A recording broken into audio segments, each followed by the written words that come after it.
ตันตาธรรมาสานัยสานะปาราวา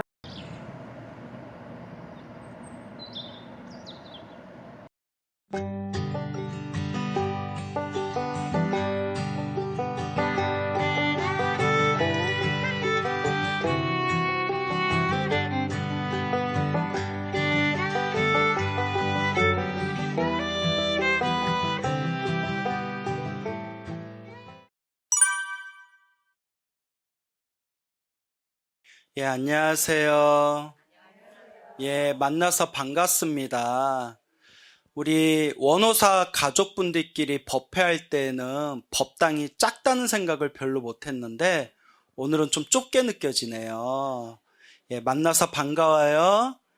예, 여기 원호사 처음 오신 분들도 계시죠? 예, 어떻게 오니까 참 편안하고 좋죠? 제가 동네방네 소문내고 다니는 건데 요 도량을 우리 주지 스님, 그러니까 제 족보로 따지면 제 할아버지 스님께서 오래전에 꿈에서 선몽해서 찾은 자리예요. 이렇게 여러분 저 그 법문에서 들으셨죠? 예, 그래서 꿈에서 선몽해서 찾은 자리시고 그 여태껏 몰랐는데 드론으로 이렇게 하늘 상공에서 드론으로 여기 원호사 도량을 촬영했더니 바로 원호사 뒤에 계룡산 천왕봉이 그대로 줄기가 이어져요. 그래서 야, 참 신기하다. 큰 스님도 모르셨대요. 그래서 참 신기하다라는 생각이 들더라고요. 그래서 이제 제가 동네방네 여기는 꿈에서 선몽받은 자리고 계룡산 천왕봉이 내려오는 자리다라고 소문내고 다녀요. 자, 어쨌거나 만나서 반갑습니다. 이제 오늘부터 제가 이제 원호사에서 이제 생활하면서 매월 셋째 주 토요일 날 제가 법문이 있어요. 법문이 있는데 이제 무슨 법문 할까 하다가 그래도 우리 불자님들한테 도움이 되었으면 하는 바람에서 이제 주제를 하나 딱 정해놓고 이제 법문을 하려고요. 그래서 아마 절에 오래 다니신 분들은 한 번씩 들어보셨을 거예요. 혹시 마음을 다스리는 글이라고 본 적 있나요? 우리 절에 다니다 보면 다포 있죠? 이렇게 다포에 보통 많이 인쇄해서 나오는 마음을 다스리는 글 해가지고 일타스님 법문에 나온다는 복은 검소함에서 생기고 라는 그런 구절이 있잖아요. 그게 우리 불자님들이 좀 마음에 되새겼으면 좋겠다 싶어서 제가 이제 이걸 주제로 해서 당분간 법문을 해보려고요. 자, 합장하시고 내용이 약간 길기는 한데 한 구절씩 따라하세요. 마음을 다스리는 글. 복은 검소함에서 생기고 덕은 겸양에서 생기며 지혜는 고요히 생각하는 데서 생기느니라. 근심은 애욕에서 생기고 재앙은 물욕에서 생기며 허물은 경망에서 생기고 죄는 참지 못하는 데서 생기느니라. 눈을 조심하여 남의 그릇됨을 보지 말고 맑고 아름다움을 볼 것이며 입을 조심하여 실없는 말을 하지 말고 착한 말 부드럽고 고운 말을 언제나 할 것이며 몸을 조심하여 나쁜 친구를 사귀지 말고 어질고 착한 일을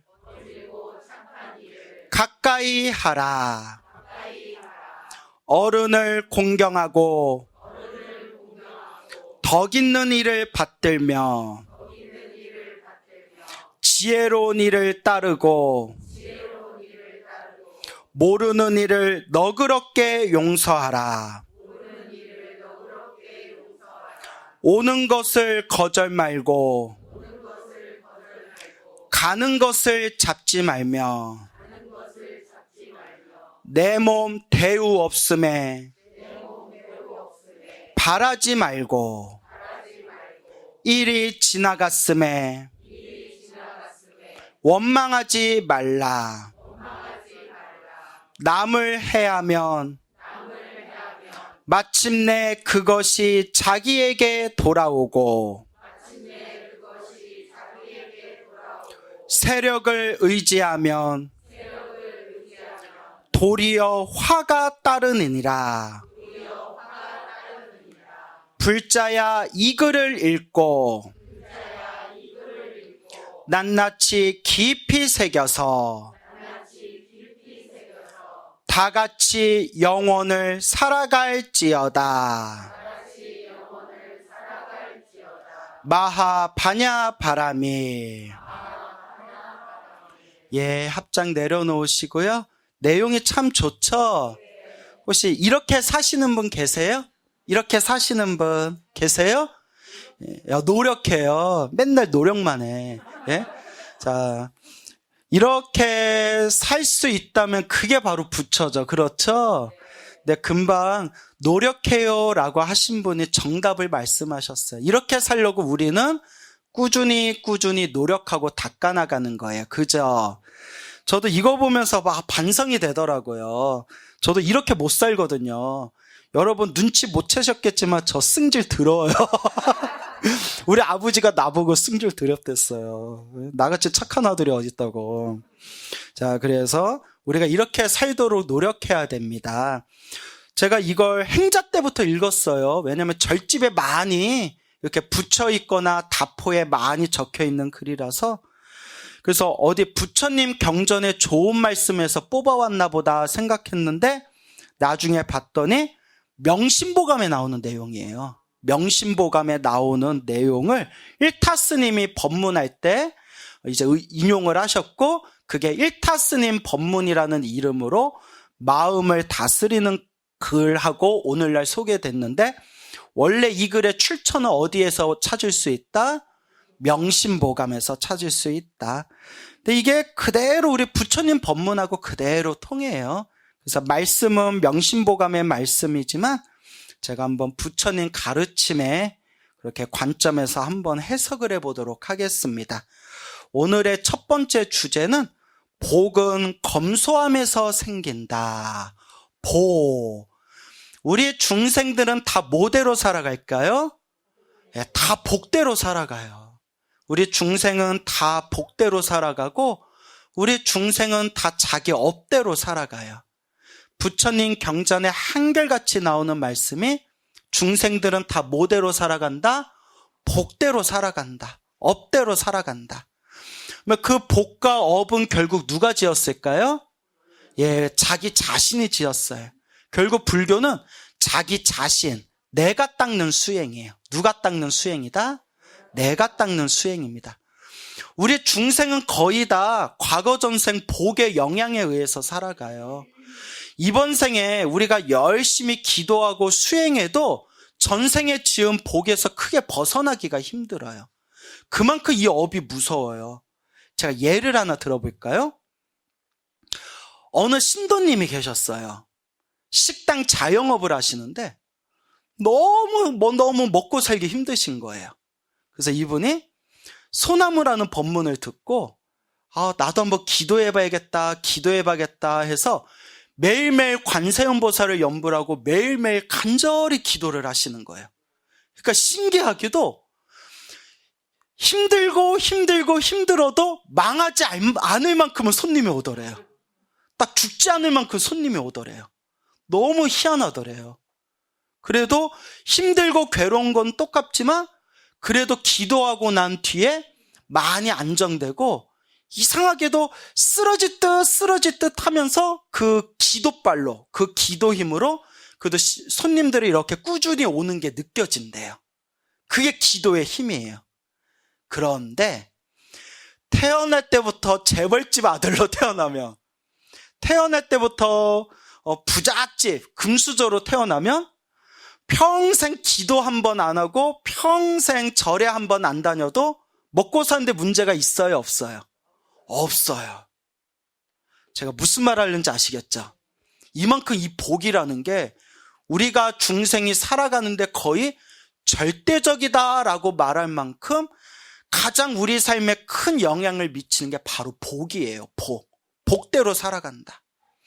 전생에 박복하게 살았던 사람은 이번 생에 그냥 간절하게 기도해야 결국 겨우 먹고 살 만큼 손님들이 와주고, 전생에 복을 많이 지어가지고 아주 부잣집에 태어난 사람은 생전 한번 기도 한 번 안 하고 절에 한 번 안 다녀도 평생 돈 걱정 없이 아무 걱정 없이 살아가는 거예요.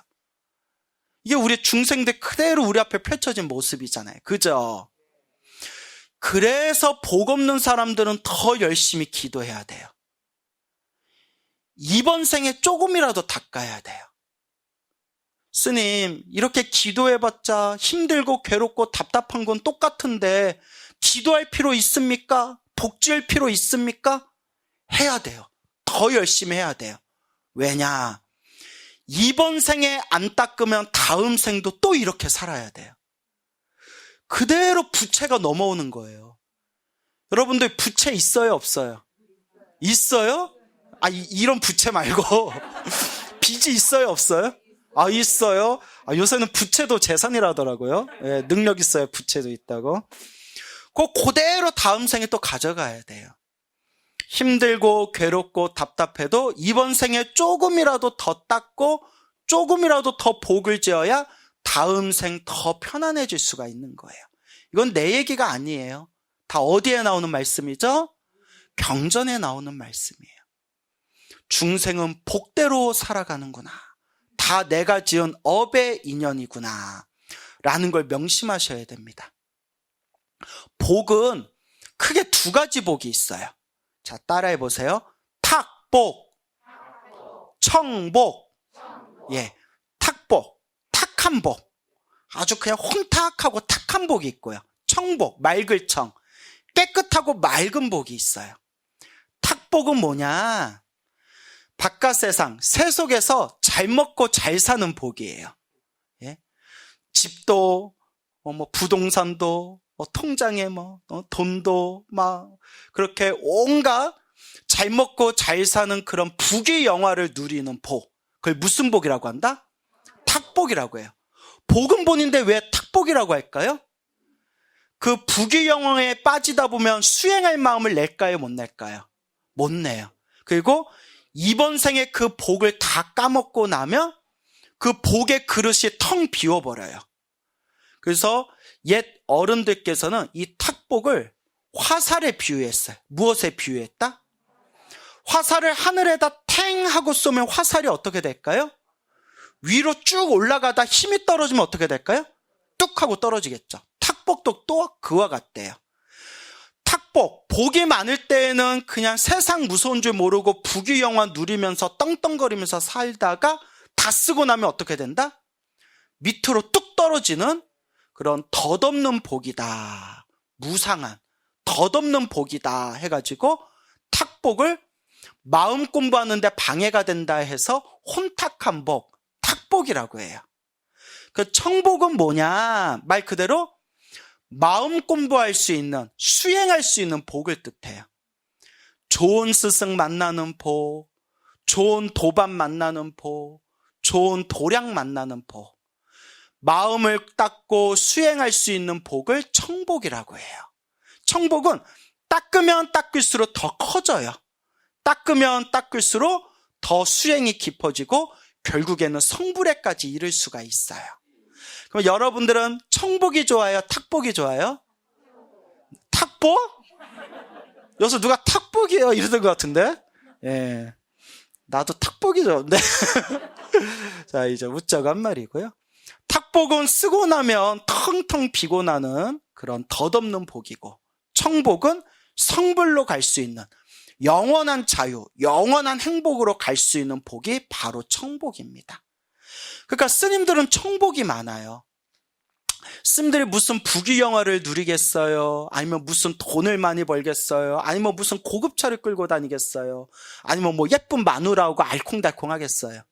하지만 뭐 하는 복은 있다? 수행하는 복은 있잖아요. 수행복이 있잖아요. 그래서 우리 스님들 같이 수행할 수 있는 복을 무슨 복이라고 한다? 청복이라고 해요. 하지만 지금은 잘 먹고 잘 살고 부귀영화를 누리고는 있지만 다 쓰고 나면 언젠가는 곤두박질 칠 수밖에 없는 혼탁한 복을 무슨 복이라고 한다? 탁복이라고 해요. 그래서 제가 여러분들한테 청복이 좋아요, 탁복이 좋아요 했을 때 여러분들 눈치 보면서 청복? 이랬지만 나는 다 알아요. 여러분들 왜 절에 다니는지. 예? 우리 자식 잘 되게 해주세요. 우리 남편 잘 되게 해주세요. 우리 장사 잘 되게 해주세요. 우리 사업 잘 되게 해주세요. 그러려고 절에 오잖아요. 그죠? 그러니까 얼굴이 다 탁해요. 자, 이제 웃자가 한 말이에요. 예, 웃자가 한 말이고. 예, 그래서 저는 항상 하는 얘기가 있어요. 와준 것만도 고맙다. 뭐라고요? 예, 와준 것만도 고맙다. 이렇게 부처님 도량에 와서 우리가 내 개인적인 욕망을 위해서 기도하든 아니면 내가 깨달음을 위해서 수행을 하든 이 절에 와서 부처님 도량에 와서 부처님 가르침과 인연을 맺는다는 것 자체가 이미 우리가 알게 모르게 청복이 쌓이고 있는 거예요. 그러니까 자꾸 절에 오고 자꾸 법문 듣고 자꾸 염불하는 습관을 들이셔야 돼요. 알겠죠? 예전에 어떤 사람이 평생 일만 하다가 갑자기 꾀꼬닥 죽었대요. 그래서 염라대왕 앞에 딱 섰는데 염라대왕이 아무개야 하고 이렇게 보더니 네가 아닌데? 이러더래요. 야 미안하다. 너 잘못 왔다. 야. 염라대왕이 사람을 잘못 데려오시면 어떡합니까? 야야야 정말 미안하다. 야 이거 어떡하냐? 네가 원하는 삶을 살게 해주겠다. 내가 미안하니까 네가 원하는 삶으로 네가 다시 태어나도록 해주겠다. 왕이 되고 싶으냐?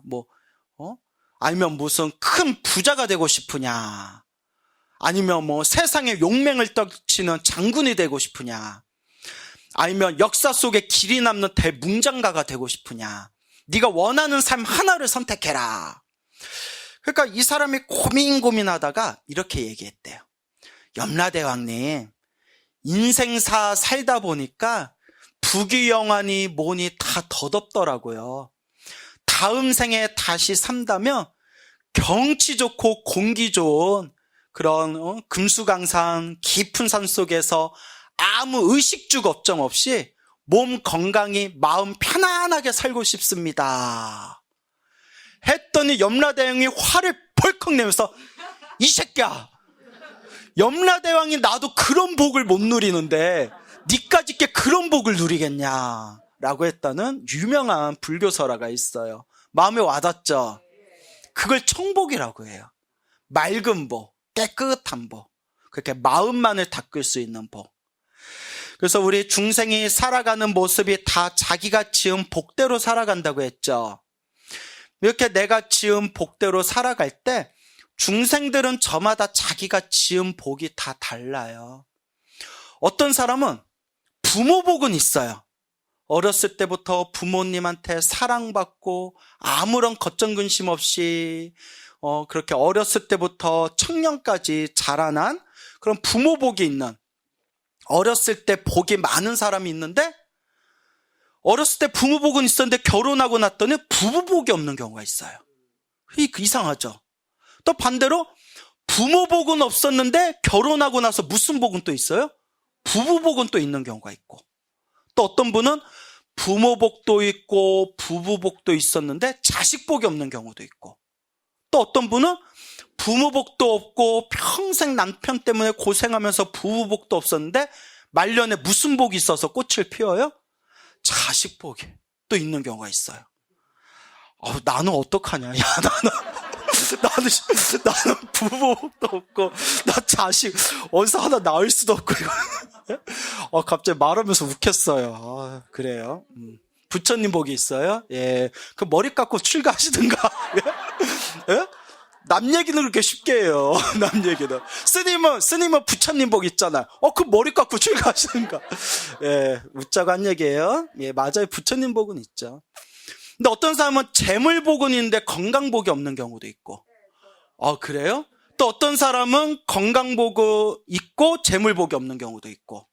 또 그렇게 수많은 사람들이 각자 저마다 가지고 있는 복이 같다 다르다. 저마다 다 복이 달라요. 근데 우리가 명확하게 이해하셔야 됩니다. 누가 지은 업이다? 내가 지은 업이에요. 근데 누가 닦아야 돼요? 내가 닦아야 돼요. 그러니까 여러분들은 닦으려고 지금 절에 오신 거예요. 뭐뭐 해주세요.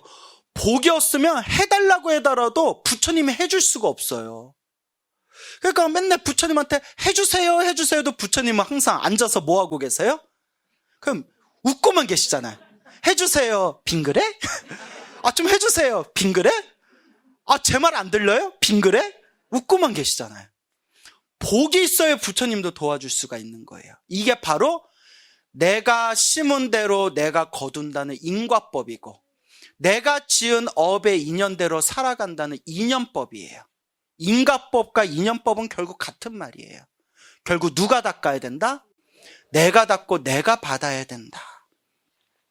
정말 기도를 열심히 해서 신비하고 정말 불가사의한 가피를 받으신 불자님을 헤아릴 수도 없이 엄청 많이 봤어요. 그런 걸 제가 불교TV에서 그런 수많은 불자님들의 영험담, 그런 수많은 신비한 이야기를 여러분들에게 다 쏟아냈잖아요. 그죠? 실제로 우리 주변의 불자님들이 다 체험하신 이야기예요. 또 오늘 우리 주지스님께서 또 정말 소름이 쫙 끼치도록 또 신비한 이야기 하나를 해주셨는데, 나중에 써먹으려고요. 아싸, 법문거리 하나 생겼다 하고 나중에 써먹으려고요. 그래서 저는 기도의 힘을 믿어요. 100%의 기도의 힘을 믿지만 한 가지 명심해야 될 게 있어요. 어떤 사람은 기도를 조금만 해도 효과를 빨리 받는 분이 있어요. 어떤 분은 기도를 많이 해도 효과를 더디게 보는 분들이 있어요. 스님, 저도 기도를 많이 했는데 왜 이렇게 효과가 더딜까요? 왜 이렇게 아무 영험도 없고 가피도 없을까요? 그것도 누구 복이다? 그것도 자기 복이에요.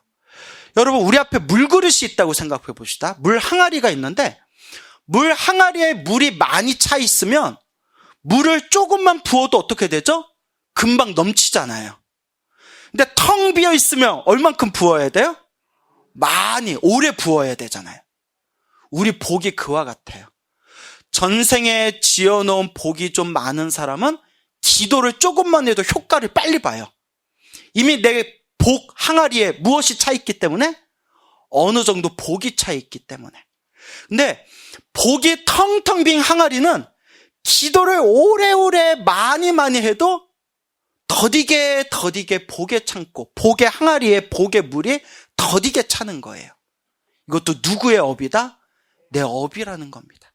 그래서 아무리 기도하고 아무리 기도해도 효과가 더딘 사람일수록 더 많이 기도해야 돼요. 그만큼 전생에 안 닦았다는 얘기예요. 남 얘기 같지 않죠? 이것도 누구 업이다? 예, 이것도 내 업이라는 거예요. 이것도 내가 지은 업의 인연이다. 그렇기 때문에 복이 없다고 생각되는 사람일수록 더 많이 기도하고 더 복을 닦아야 됩니다. 이번 생에 안 닦으면 다음 생도 또 이 빚덩어리가 또 넘어오기 때문입니다. 스님, 전 기도해도 효과가 별로 없는 것 같아요. 그러면 더 하셔야죠. 스님, 저 기도했는데도 가피가 없는 것 같아요. 더 열심히 복과 선업을 지으셔야죠.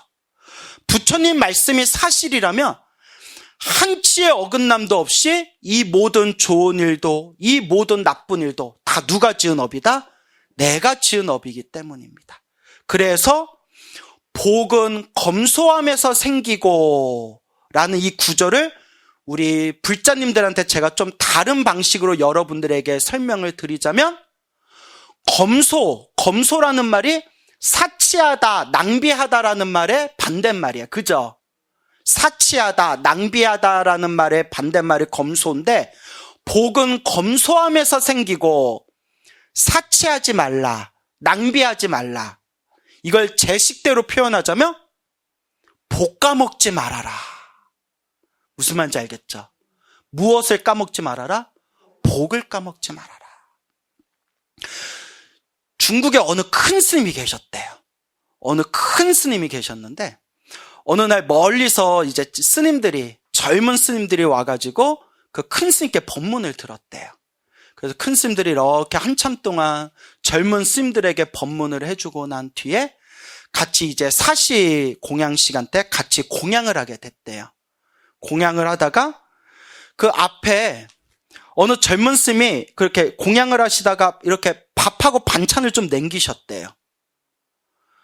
스님은 왜 그걸 다 드시지 않습니까? 라고 큰 스님이 여쭤봤더니 그 젊은 스님이 하는 얘기가, 예, 스님, 제가 배가 불러서 더 못 먹겠습니다 하니까 그 큰 스님이 이렇게 얘기하셨대요. 그대는 얼마나 복이 많길래 무엇을 까먹고 있습니까? 복을 까먹고 있습니까? 이 한 알에, 이 한 톨의 쌀, 이 한 알이 우리 부처님 앞에 신도가 공양을 올리고 우리 앞에 우리가 먹을 수 있는 양식으로 올라온 게 얼마나 많은 불자님들의 피와 땀이 있었기 때문에 이 공양물이 들어온 건데, 스님은 얼마나 복이 많길래 그 복을 까먹습니까? 라는 걸 보는 순간, 와. 그래서 제가 밥을 안 남겨요. 그래서 내가 이렇게 됐어요. 내가 정말 호리호리했거든요. 내가 밥을 안 남기다 보니까 이렇게 됐어요. 아, 내가 그때 무슨 말인지 알겠죠? 네. 속이 안 좋으면 남기셔도 돼요. 무슨 말인지 알죠? 그러니까 극단적으로 살 필요는 없는데, 제가 말하고자 하는 의미는 무엇을 까먹지 말아라? 복을 까먹지 말아라. 저는 한 가지 예로 그 큰 스님과 젊은 스님 사이에 있었던 그 밥알에 대한 이야기로 여러분들에게 알기 쉽게 설명을 들었지만, 이거는 한 예일 뿐이에요. 여러분 마음을 한번 가만히 한번 살펴보세요. 우리 중생은 시작 없는 옛적부터 지금에 이르기까지 끊임없이 업을 짓는데요. 무엇을 짓는다? 업. 세 가지로 업을 짓는데요. 몇 가지로? 그것이 바로 몸으로 짓고, 입으로 짓고, 생각으로 짓는다. 시작 없는 옛적부터 알고 지었건 모르고 지었건 몸과 말과 생각으로 지은 그 모든 업들, 선업은 선업대로, 악업은 악업대로 다 누가 받는다? 다 내가 받는 거고, 지금 내 앞에 펼쳐진 모든 상황들이 다 누가 지은 업의 결과다? 다 내가 지은 업의 결과라는 거예요. 여러분들 이제 마음을 한번 살펴보세요. 여러분들 딱 기억나는 것까지만. 여러분들 전생 기억 안 나시죠? 선생님 저 기억납니다 하면 우리 사이 어색해지는 거예요. 예? 자, 우리 전생이 기억이 안 나니까 이번 생 내가 기억나는 것까지만. 선업을 많이 진 것 같아요? 악업을 많이 진 것 같아요?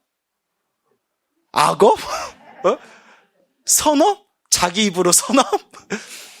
자기 자신은 알겠죠? 그런데 중요한 게 있어요. 볶아먹는 사람들, 저도 그런 거예요. 저 자신한테 하는 얘기이기도 있지만, 볶아먹는 사람들은 자기가 볶아먹는다는 걸 잘 몰라요. 나도 그렇고 잘 몰라요.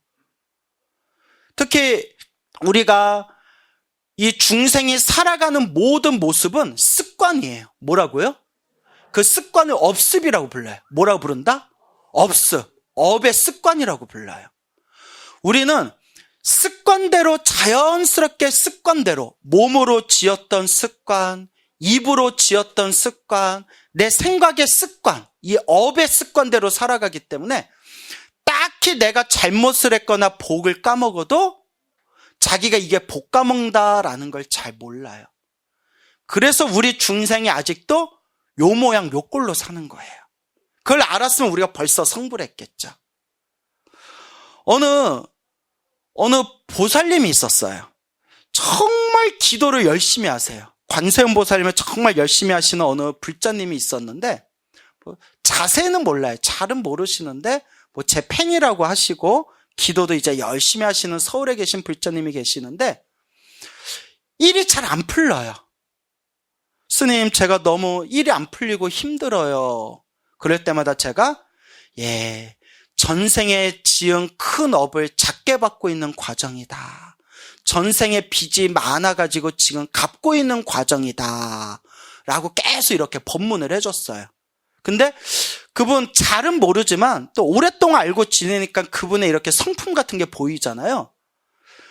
제 앞에서는 항상 좋은 모습, 고운 모습만 보일 거 아니야. 강호 스님 호호호호 이런 모습만 보일 거 아니야. 나중에 알고 봤더니 그렇게 가족들하고 주변에 짜증을 잘 낸대요. 그렇게 신경질을 내고 짜증을 잘 낸대요. 그게 볶아먹는 거예요. 찔리는 분 계시죠? 왜냐면 중생은 비슷비슷하거든요. 나도 찔려요. 네, 저 화는 안 내지만 뭐 한다고 했죠? 삐져요. 예?